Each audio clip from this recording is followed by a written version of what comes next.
I came across this image the other day, and it was basically another gotcha post. It shows a beaver tail, of course, that's under an x-ray, and it says, oh, we would probably reconstruct them if we only came across the fossilized skeletons of them. Now, imagine us doing that to dinosaurs, and, again, it's another one of those posts that says that we probably are reconstructing dinosaurs completely wrong. But here's the cool thing about beaver tails, is that you can tell that they have tails like that through their skeleton. If you look very closely to that x-ray, which is something that images like this always seem to miss, is that you can see extra attachment points that help support a tail like that.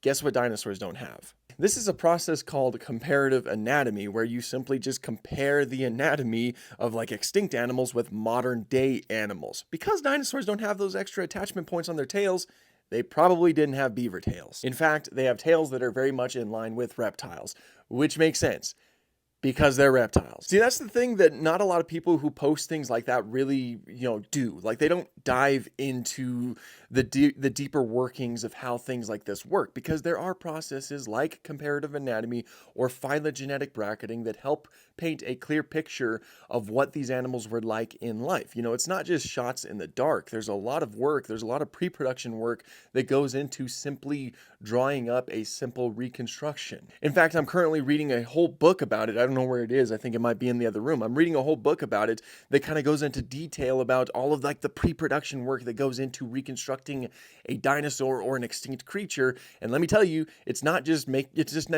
guessing stuff. There's a lot that goes into it. So yeah, dinosaurs did not have beaver tails.